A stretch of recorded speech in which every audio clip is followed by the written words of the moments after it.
लखनऊ में America Iran तनाव और वैश्विक ऊर्जा संकट की आशंकाओं के बीच प्रधानमंत्री नरेंद्र मोदी की एक अपील पर सियासत तेज हो गई है। पीएम मोदी ने हाल ही में देशवासियों से संयमित जीवन शैली अपनाने की अपील करते हुए सोने की खरीद टालने और पेट्रोल डीजल का सोच समझकर इस्तेमाल करने की बात कही थी। इस पर अब विपक्ष सरकार को घेर रहा है।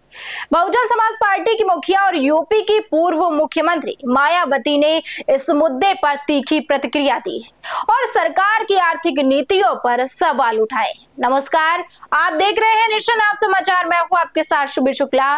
देखिए विशेष रिपोर्ट। देश में एक बार फिर आर्थिक हालात और वैश्विक संकट को लेकर राजनीतिक बहस तेज हो गई है।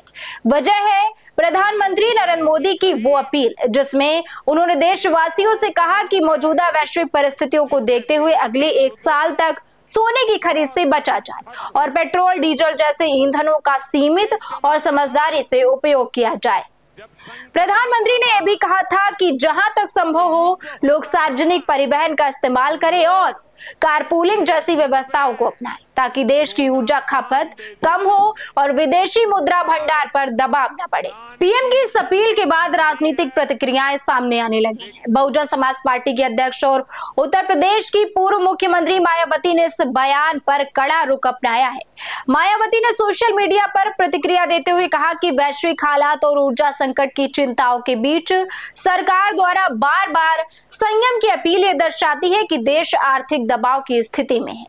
उन्होंने दावा किया कि यह संकट सिर्फ पेट्रोल डीजल या फिर रसोई गैस तक सीमित नहीं रहेगा, बल्कि इसका असर व्यापक आर्थिक व्यवस्था पर भी पड़ेगा। अपने बयान में मायावती ने कोरोना काल को याद करते हुए कहा कि देश की बड़ी आबादी पहले ही महामारी के दौरान आर्थिक और सामाजिक संकट झेल चुकी है। रोजगार, आय और जीवन यापन की समस्याएं भी पूरी तरह से खत्म नहीं हुई है। ऐसे में जनता से एक बार फिर संयम बरतने की अपील करना व्यावहारिक नहीं है, क्योंकि आम लोगों के पास पहले से ही सीमित संसाधन बचे हुए हैं। उन्होंने सरकार से अपील की है कि केवल सुझाव या अपीलों तक सीमित रहने के बजाय गरीब और मेहनतकश वर्गों के लिए ठोस राहत योजनाएं लाई जाएं।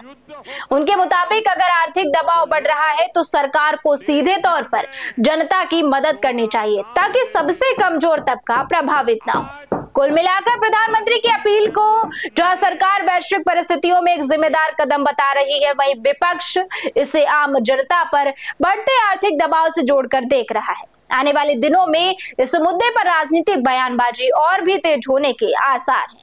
बने रहिए हमारे साथ और देखते रहिए नेशन आप समाचार।